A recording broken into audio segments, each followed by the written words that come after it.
안녕하세요. 오늘도 감사와 기쁨이 넘치는 그런 하루가 되시기를 바랍니다. 이제 우리의 신앙을 사도신경으로 고백하면서 4월 23일 아침 예배를 드리겠습니다. 나는 전능하신 아버지 하나님, 천지의 창조주를 믿습니다. 나는 그의 유일하신 아들, 우리 주 예수 그리스도를 믿습니다. 그는 성령으로 잉태되어 동정녀 마리아에게서 나시고 본디오 빌라도에게 고난을 받아 십자가에 못 박혀 죽으시고 장사지 사흘 만에 죽은 자 가운데서 다시 살아나셨으며 하늘에 올라가시어 전능하신 아버지 하나님 우편에 앉아 계시다가 거기로부터 살아있는 자와 죽은 자를 심판하러 오십니다. 나는 성령을 믿으며 거룩한 공교회와 성도의 교제와 죄를 용서받는 것과 몸의 부활과 영생을 믿습니다. 아멘. 찬송가 446장, 연할 찬송가는 500장입니다. 주 음성 외에는 우리 1절 부르고요. 같이 기도하겠습니다.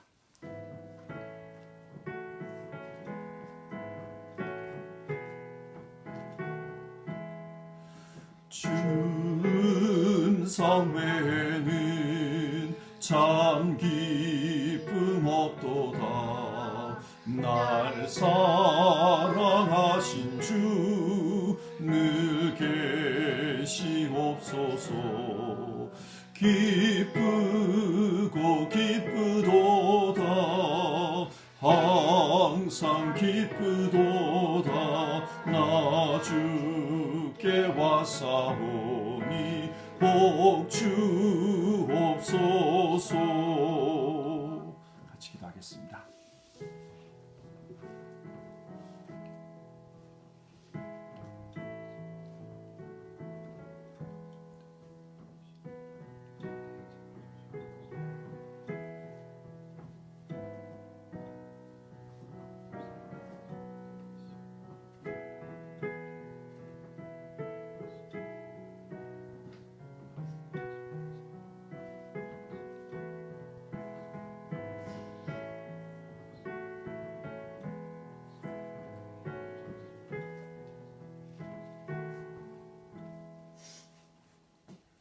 하나님, 오늘도 우리에게 새로운 한날을 허락해 주셔서 하나님 앞에서 살아갈 수 있게 해주시는 것 감사를 드립니다.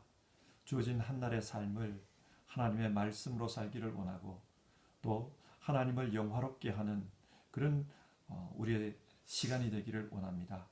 이 예배를 통해서 하나님 영광 받으시고 또 우리 가운데 은혜를 주셔서 우리의 삶을 통해서도 하나님 영광 받아 주시옵소서.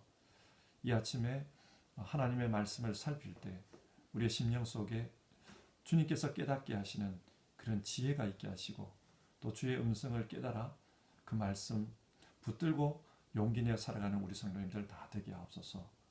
우리 주님 예수님의 귀하신 이름으로 기도드리옵나이다. 아멘.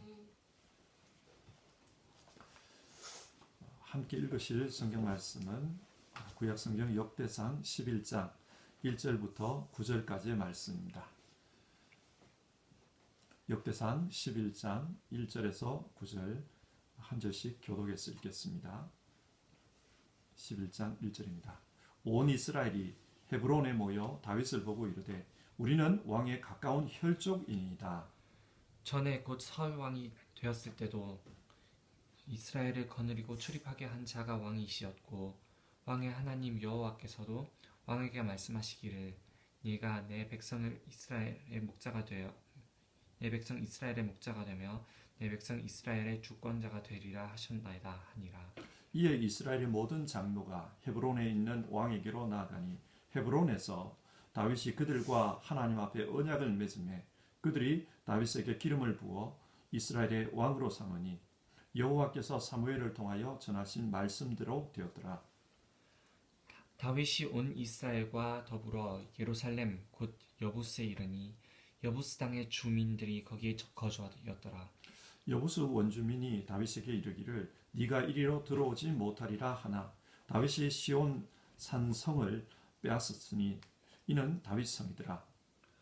다윗이 이르되 먼저 여부 사람을 치는 자는 우두머리와 지휘관으로 삼으리라 하였더니 스루야의 아들 요압이 먼저 올라갔으므로 우두머리가 되었고 다윗이 그 산성에 살았으므로 무리가 다윗성이라 불렀으며 다윗이 밀로에서부터 두루성을 쌓았고 그 성의 나머지는 요압이 중수하였더라. 만군의 여호와께서 함께 계시니 다윗이 점점 강성하여 가니라. 아멘. 언젠가 우리나라에서 역사 교과서 때문에 큰 다툼이 있었습니다. 한쪽에서는 역사 교과서를 국정화하려고 했고 다른 한쪽에서는 그것을 반대했습니다. 그런데 왜 이런 문제로 싸웠을까요? 역사는 단순한 과거의 기록이 아닙니다. 과거의 교훈으로부터 오늘을 어떻게 살 것인가 그것을 배우는 문제입니다. 그래서 역사를 바라보는 관점이 중요합니다. 우리 성경에는 두 종류의 역사서가 있습니다. 하나는 신명기 역사서이고 다른 하나는 역대기 역사서입니다. 신명기 역사서는 예를 들면 사무엘상, 사무엘하, 열왕기상, 열왕기하 그런 성경들이 여기에 속하는데요. 이 역사서는 이스라엘이 왜 망하고 말았는가 그 질문에 대해 대답하는 성격입니다. 그래서 과거의 잘못을 되짚어보고 앞으로는 이렇게 살면 안 된다는 것을 교훈하고 있습니다. 그리고 역대기 역사서는 역대상, 역대하, 에스라, 느헤미야 이런 성경이 여기에 속합니다. 이 역사서는 나라가 망해서 포로 생활을 하다가 돌아온 상황에서 기록된 역사서입니다. 그러니까 돌아온 이들의 관심은 우리는 앞으로 이 땅에서 어떤 공동체를 이루어야 하는가 하는 것입니다. 그래서 이스라엘의 역사 중에 모델이 될 만한 인물 또 모델이 될 만한 시대 거기에 집중을 합니다. 역대기는 총 65장으로 구성되어 있습니다. 그런데 그 중에 19장이 다윗 왕에 대한 이야기입니다. 전체 내용 중에 약 3분의 1에 해당됩니다. 왜 이렇게 많은 양을 다윗 이야기에 집중할까요? 이 역사서는 앞으로 우리가 이룰 이스라엘 공동체의 모델은 다윗 왕국이다. 그렇게 생각하는 것입니다. 자, 이런 관점을 가지고 역대기의 말씀을 읽었으면 좋겠습니다. 오늘 본문의 첫 번째 내용은 다윗이 왕위에 등극하는 이야기입니다. 이 이야기는 사무엘하서 5장에도 나옵니다. 그런데 두 역사서를 비교해 보면 내용에 있어서 좀 차이가 있습니다. 어떤 차이가 있느냐? 사무엘하서는 사울이 죽고 난 후 나라가 남북으로 분열되어서 서로 싸웠다는 것을 밝히고 있습니다. 북쪽에는 사울의 군대 장관이었던 아브넬이 사울의 막내 아들 이스보셋을 내세워 나라를 세웠습니다. 참고로 역대기는 이 이스보셋을 에스바알이라고 부릅니다. 이름이 좀 다르죠. 그러자 북쪽 10지파가 이 이스보셋을 따라갑니다. 그러니까 그 당시에는 북쪽에 세워진 나라가 더 강했습니다. 그리고 남쪽에서는 다윗이 헤브론에서 유다 지파의 후원으로 왕이 되었습니다. 다윗은 7년 반 동안 이 헤브론에서 유다 지파의 왕으로 통치했습니다. 이렇게 남과 북은 서로 대립해 있었습니다. 그런데 시간이 지나면 지날수록 점점 그 힘의 균형이 다윗이 다스리는 남쪽으로 기웁니다. 북쪽의 아브넬이 보기에 이스보셋의 자질이 부족해서 이렇게 된다라고 생각을 했습니다. 그러니까 이대로 가다가는 나라가 붕괴할 것 같았습니다. 그래서 아브넬이 다윗과 남북 통일 협상을 벌립니다. 그러나 이 과정에서 아브넬이 죽고 말아요. 그리고 얼마 후에 이스보셋도 부하들에 의해서 암살을 당하고 맙니다. 자, 이쯤 되자 북쪽 나라, 즉 10지파는 대안이 없었습니다. 그래서 북쪽 10지파 장로들이 다윗을 찾아와서 호소합니다. 우리의 왕이 되어 주십시오. 그래서 다윗이 남북 통일 왕국의 왕이 되었다. 사무엘서는 그것을 밝히고 있습니다. 그런데 역대상에서는 이런 내용들이 다 생략되었습니다. 사울이 죽고 나서 바로 다윗을 왕으로 옹립하는 그 이야기로 연결되고 있습니다. 자, 왜 이렇게 이야기를 생략한 것일까요? 지금 역대기서를 쓰는 사람은 이런 혼란스러운 과거에는 더 이상 관심이 없습니다. 사무엘 상하를 통해서 나라가 왜 망했는지 그걸 이미 밝혔습니다. 혼란스러운 과거 역사에 집중했습니다. 그런데 역대기는 더 이상 그런 문제는 관심이 없어요. 어떻게 하면 이제 새로운 이스라엘 공동체를 세울 수 있을까? 그게 관심이 있습니다. 그러니까 이 역사에서 혼란한 부분을 생략해 버립니다. 그리고 바로 다윗 왕국 이야기로 들어가는 겁니다. 자, 다윗 왕국은 어떤 나라였습니까? 하나님께서 세운 나라입니다.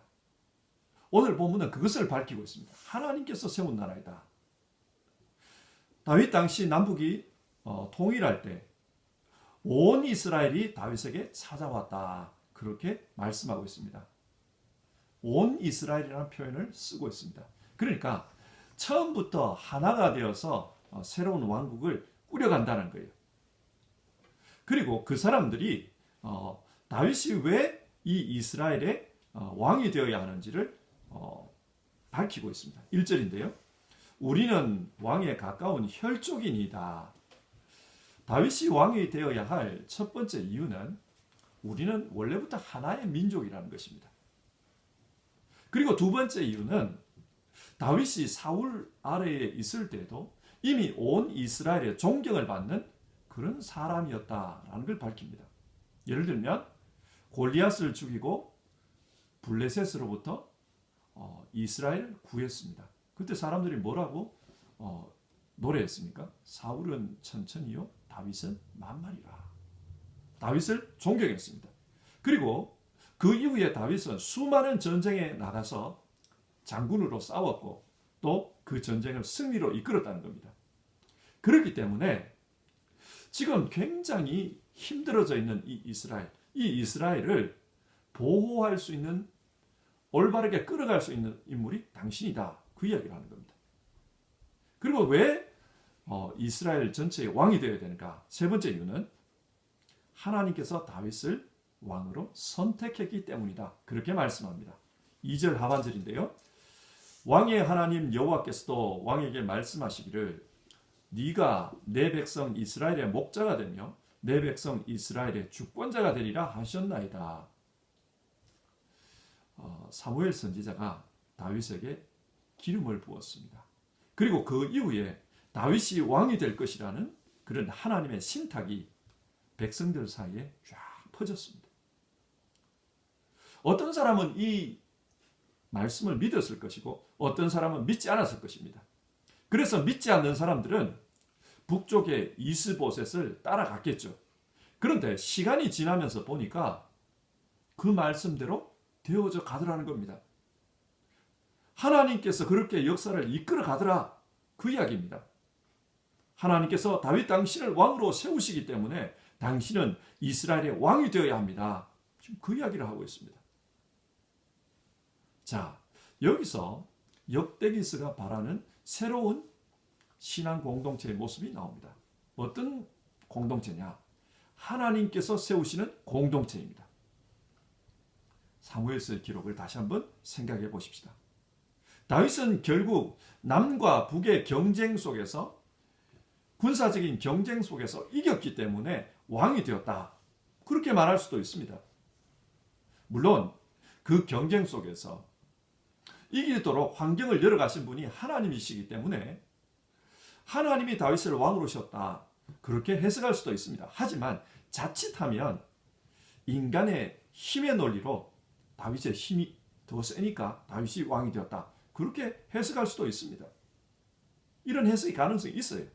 그런데 역대기서는 아주 분명하게 단정적으로 말합니다. 하나님께서 예언하셨다. 그리고 그 예언대로 다윗이 왕이 되었다. 그래서 3절을 보면 이에 이스라엘의 모든 장로가 헤브론에 있는 왕에게로 나아가니, 여기서 이에라는 말을 주목합시다. 이 때문에, 뭐 때문입니까? 하나님께서 예언하셨기 때문에 다윗을 왕으로 세웠다는 겁니다. 다윗이 왕이 된 근본적인 이유는 하나님에게 있습니다. 역대기서가 말하는 신앙 공동체는 하나님께서 세우시는 공동체입니다. 그런데 하나님께서 세우시는 공동체가 어떤 공동체냐? 하나님의 말씀에 순종해서 그 말씀에 따라 뜻을 이루어가는 공동체입니다. 그래서 3절 끝부분은 그들이 다윗에게 기름을 부어 이스라엘의 왕으로 삼으니 여호와께서 사무엘을 통하여 전하신 말씀대로 되었더라. 그렇게 말합니다. 자, 이 말씀을 오늘 우리의 현실에서 한번 생각해 봅시다. 교회는 예수님께서 세우신 예수님의 공동체입니다. 예수님께서 십자가에서 피 흘리시고 그 피값으로 세운 공동체입니다. 그러니까 교회의 주인은 예수님입니다. 그런데 이 땅에 있는 현실 교회를 한번 바라봅시다. 어떤 분이 교회를 개척합니다. 그런데 이렇게 교회를 개척할 때 보면 개척의 그 주축이 되는 멤버들이 있어요. 그 주축 멤버들은 물질적으로 많은 기여를 합니다. 또 교회가 부흥할 수 있도록 많은 헌신을 합니다. 뿐만 아니라 그 개척의 중심에 서 있는 개척한 목사님이 있습니다. 자, 이분들이 열심히 수고를 해서 그 교회가 커졌다고 해봅시다. 자, 그러면 그 교회는 누구의 교회입니까? 모든 교회는 예수님께서 피 흘려 세우신 예수님의 교회입니다. 교회 주인은 예수님입니다. 하지만 사람들의 생각을 한번 들여다봅시다. 은연중에 수고한 목사님의 교회다, 그렇게 생각하는 사람들이 있어요. 또 은연중에 물질적으로 봉사 많이 한 어느 분이 이 교회의 주인이다, 이렇게 생각을 해요. 뿐만 아니라 교회가 부흥하는 과정 속에 기도 많이 하고 전도 많이 하고 헌신 많이 한 그분이 교회의 주축이다, 그런 생각을 해요. 지금 한국에 있는 많은 교회들을 보십시오. 아주 그 큰 교회를 목사님이 은퇴할 때, 개척한 목사님이 은퇴할 때, 그때 어떤 일이 벌어집니까? 어떤 분들은 자녀에게 세습을 하려고 합니다. 또 어떤 분들은 그 개척한 목사님에게 수많은 퇴직금을 지급합니다. 왜 그렇게 합니까? 은연중에 이 교회는 누구누구의 것이다, 누구누구가 주축이다, 그런 생각을 하기 때문입니다. 현실적으로 보면 교회는 신앙적인 정체성과 세상적인 정체성, 이 두 가지가 공존합니다. 만약 그 교회 성장을 위해 수고한 분의 노력을 보상해 주지 않으면 현실적으로 문제가 생기는 것을 많이 봅니다. 정말 수고하고 정말 헌신했는데 그 사람을 배제했다. 그러면 그 교회가 문제가 생겨요. 왜 그러냐? 사람들은 교회를 세상적인 기준으로 바라보기 때문입니다. 이런 세상적인 기준에 맞춰서 공동체를 이끌어가면 그 공동체는 더 이상 예수님의 공동체일 수가 없습니다. 지금 성경이 말하는 것은 공동체의 정체성은 신앙적인 정체성, 세상적인 정체성, 이 두 가지가 있는데, 그런데 신앙적인 기준으로 그 공동체 정체성을 세워야 된다, 그것을 말하는 겁니다. 다윗의 능력이 많아서 이스라엘이 다윗 중심으로 통일되었다, 그렇게 말할 수 있어요. 그러나 신앙 공동체를 그런 힘의 논리로 규정해버리면 그 다음에도 힘센 사람이 자기 중심으로 공동체를 만들려고 할 것입니다. 오늘 성경은 다윗의 힘 때문이 아니라 철저히 하나님의 뜻에 따라 새로운 이스라엘이 시작되었다. 그렇게 말합니다. 그래서 포로 귀환 후 자신들이 이루어가야 할 신앙 공동체는 철저하게 하나님의 뜻에 따르는 그런 공동체여야 한다. 그것을 말합니다.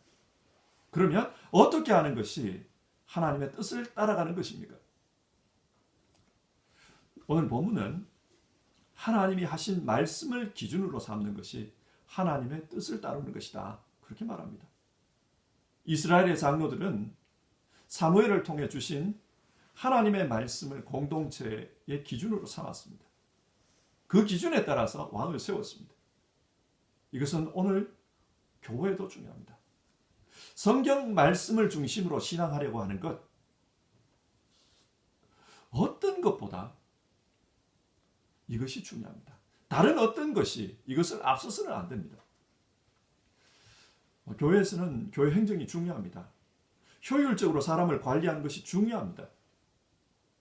효율적으로 헌금을 관리하는 것도 중요합니다.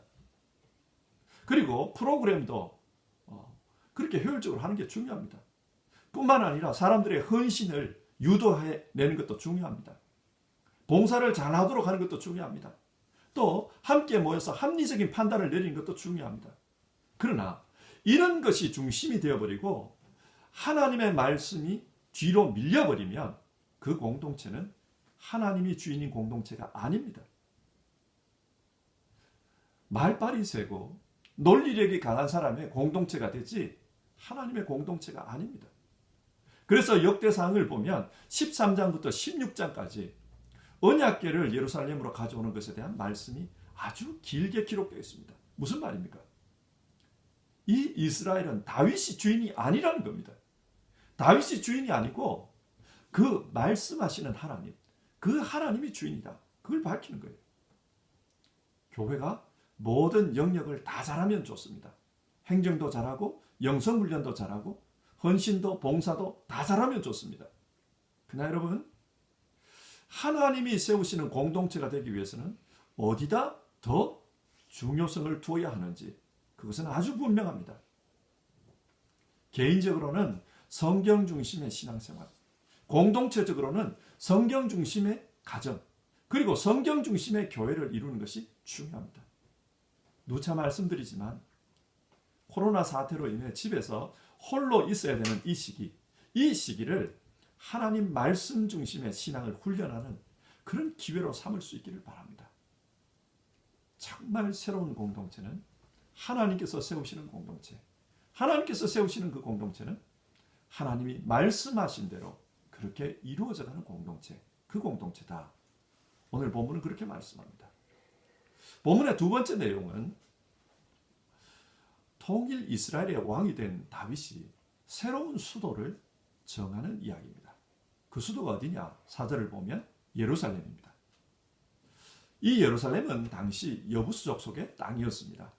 그런데 왜 이곳을 수도로 세우려고 하는가? 먼저 예루살렘은 천연 요새였기 때문입니다. 예루살렘은 산악지대에 있습니다. 골짜기와 절벽이 있어서 적군으로부터 방어하기가 아주 좋은 곳이었어요. 예를 들어서 이스라엘 백성이 가나안 땅에 들어온 후 400년이 지났지만 아직도 그 땅을 여부수 족속의 이 예루살렘을 점령하지 못했습니다. 여전히 여부수 족속의 땅입니다.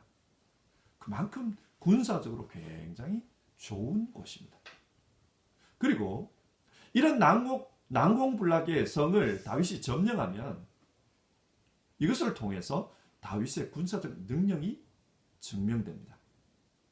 지금까지 아무도 점령하지 못한 땅을 다윗이 점령하면 그만큼 다윗이 대단하다는 것이 드러나는 거 아니겠습니까? 다윗은 앞으로 블레셋과 같은 그런 주변의 적들과 싸워야 되는데 이런 군사적 능력을 통해 저 사람은 믿을 수 있는 지도자다. 그런 신임을 얻을 수 있습니다. 그래서 예루살렘은 전략적으로 아주 좋은 수도의 후보지였습니다. 그리고 예루살렘은 남유다와 북이스라엘의 접경 지역에 있었던 성입니다. 이곳을 수도로 삼으면 남쪽 지파도 북쪽 지파도 서로 소외되었다 그렇게 느끼지 않을 수 있습니다. 그래서 참 좋은 곳입니다. 또 지리적으로 보더라도 12지파의 그 한 가운데에 있는 그런 곳이었습니다. 그러니까 통치를 아주 효율적으로 할 수 있습니다. 뿐만 아니라 이 예루살렘은 신앙적으로도 굉장히 중요한 곳입니다. 이스라엘의 조상 아브라함이 이 도시의 왕 멜기세덱에게 11조를 바쳤다. 그 이야기가 창세기에 나와요. 그리고 또 아브라함이 하나밖에 없는 아들 이삭을 제물로 바치려고 했던 그 모리아산이 바로 이 예루살렘에 위치해 있습니다. 이처럼 예루살렘은 영적인 유서가 깊은 도시입니다. 이런 도시를 수도로 삼으면 신앙 공동체 이스라엘에게는 더할 나위 없이 좋은 것입니다. 이처럼 예루살렘을 수도로 삼는 것은 전략적으로도 또 행정적으로도 그리고 신앙적으로도 아주 중요합니다. 그런데 문제는 정복하는 것이 쉽지 않다는 겁니다. 5절을 보십시오. 여부수 원주민이 다윗에게 이르기를 네가 이리로 들어오지 못하리라. 여부수 사람들은 자신만만합니다. 정복할 테면 해봐라. 할 수 있으면 한번 해봐라. 이런 이야기입니다. 사무엘하서 5장을 보면 이 부분에 대해서 좀 더 자세하게 기록해 놨는데요. 여부수 사람들이 이런 말을 해요. 맹인과 다리 저는 자라도 너희를 물리치리라. 우리가 아무리 형편없어도 너희 정도는 충분히 이길 수 있다. 왜 그런가? 천혜의 요새이기 때문입니다. 그래서 이 예루살렘을 당시의 군사력과 당시의 기술로는 점령하기가 쉽지 않았습니다. 근데 오늘 성경을 보면 요압이 정복했다 그래요. 어떻게 정복했을까요?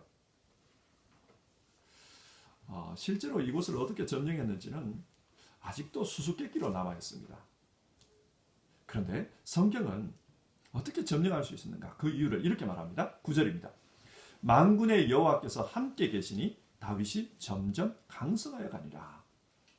인간적으로는 불가능해 보였지만 하나님께서 함께 하심으로 그 불가능을 넘어갔다는 뜻입니다. 자, 여기서 한번 생각해 봅시다. 지금 성경이 말하는 새로운 신앙 공동체의 모습은 어떤 모습입니까? 하나님이 함께 하심을 믿고 불가능이라도 꼭 해야 되는 일이라면 도전하는 그런 믿음의 공동체입니다. 이스라엘의 입장에서 보면 예루살렘 성은 반드시 정복해야 할 곳이었습니다. 그런데 정복할 능력이 없습니다. 객관적으로 보면 포기하는 게 맞습니다. 그러나 그럼에도 불구하고 믿음으로 도전합니다. 어떻게 도전하는가? 하나님이 함께 하신다. 그걸 믿고 도전합니다. 이렇게 믿음으로 도전하는 공동체, 이것이 이스라엘이 지향해야 할 새로운 공동체의 모습입니다. 이것을 우리 현실에서 한번 생각해 봅시다. 우리도 반드시 넘어서기는 넘어서야 하는데 우리 힘으로 되지 않는 그런 문제들이 있습니다. 이성적으로 생각하고 현실적으로 생각하면 빨리 포기하는 게 낫다. 그렇게 생각되는 문제들이 있습니다. 예를 들어 세상은 점점 합리적으로만 생각합니다. 그러다 보니 신앙적으로 생각하는 게 쉽지가 않아요. 그래서 사회적으로 기독교 신앙이 점점 위축되고 있습니다. 자, 이런 시대를 살아가는 사람들에게 하나님의 복음을, 신앙을 뿌리내리는 게 가능할까요? 정말 어떻게 보면 습관적으로 교회 다니는 사람들이 더 많아지고 있습니다. 어떤 감동이나 어떤 하나님에 대한 열정 이런 것보다는 습관적으로 교회 다니는 사람이 많아지고 있습니다. 자, 이런 가운데 교회가 성령 충만한 신앙인을 양육할 수 있을까요? 현실적으로 생각하면 참 어렵습니다. 그러나 이것은 반드시 이루어야 될 일입니다. 그러면 우리는 어떻게 해야 할까요? 오늘 성경은 무모해 보이더라도 하나님이 함께 하심을 믿고 그 믿음으로 도전하라. 그것을 말씀합니다. 여러분, 이스라엘 백성이 언약궤를 앞세우고 여리고성을 빙빙 돈다고 해서 그 성이 무너질 수 있습니까? 합리적으로 생각해 봅시다. 무너질 수 있습니까? 인간적으로 생각하면 불가능합니다. 여러분, 교회를 박해하던 그 로마가 어떻게 교회의 중심이 될 수 있었을까요? 인간적으로 생각하면 불가능합니다. 그러나 하나님이 함께 하심을 믿으며 무모해 보이는 그 도전을 감당했던 신앙인들이 있었습니다. 그래서 하나님의 역사는 이루어졌던 겁니다. 새로운 공동체는 하나님이 함께 하심을 믿으며 그렇게 도전하는 공동체여야 한다. 오늘 성경은 그것을 말씀합니다. 자, 말씀을 맺겠습니다. 오늘 본문은 새로운 이스라엘 공동체의 모델로서 다윗 왕국을 소개합니다. 새로운 공동체는 어떤 모습이어야 하나? 첫 번째, 하나님의 뜻이 이루어지는 공동체여야 한다. 그래서 하나님 말씀을 중심으로 생각하고 그 말씀 중심으로 움직이는 공동체여야 한다. 그렇게 말합니다. 두 번째로는 불가능해 보이는 현실 속에서도 하나님이 함께 하심을 믿고 믿음으로 도전하는 공동체여야 한다. 그렇게 말합니다. 작게는 우리 한 사람 한 사람이, 좀 더 크게는 교회 공동체가 하나님이 만들어 가시는 그런 새로운 공동체가 되기를 바랍니다. 그래서 오늘 말씀 살펴본 것처럼 하나님 뜻이 이루어지는 공동체, 또 믿음으로 도전하는 공동체, 그런 공동체가 되었으면 좋겠습니다. 함께 찬송하고 기도하겠습니다. 357장입니다. 357장. 옛날 찬송가는 397장입니다. 우리 1절 부르고요. 같이 기도하겠습니다.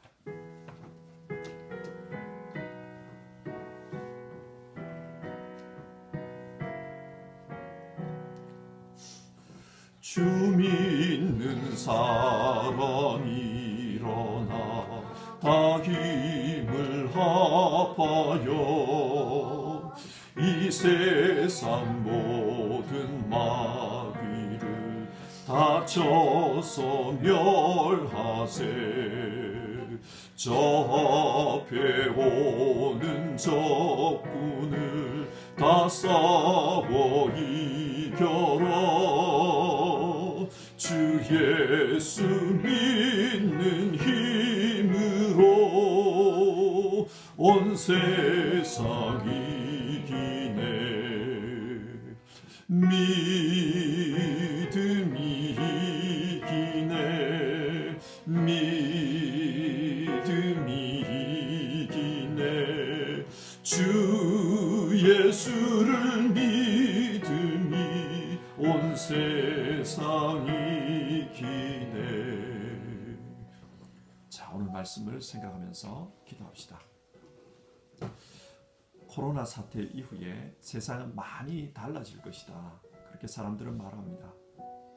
아마 우리 개인의 신앙생활도 또 교회 생활도 여러 방면에서 달라질 것이 틀림없습니다.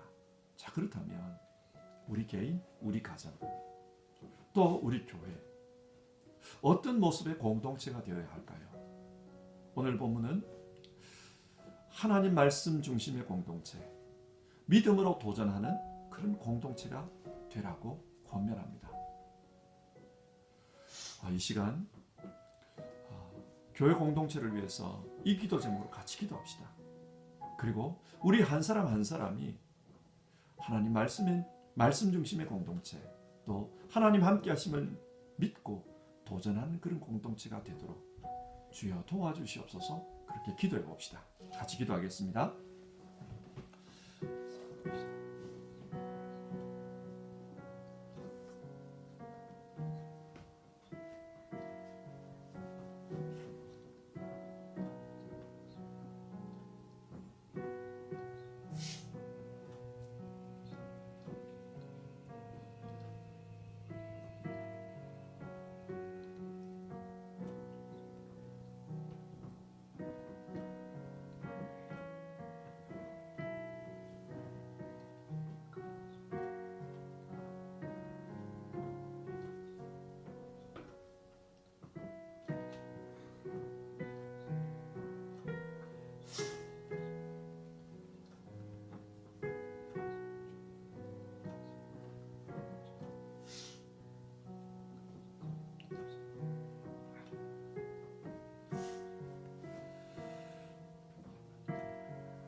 하나님, 오늘 말씀을 통해서 새로운 이스라엘 공동체는 어떤 모습이어야 되는가, 그게 대해서 이야기하는 본문을 우리가 읽었습니다.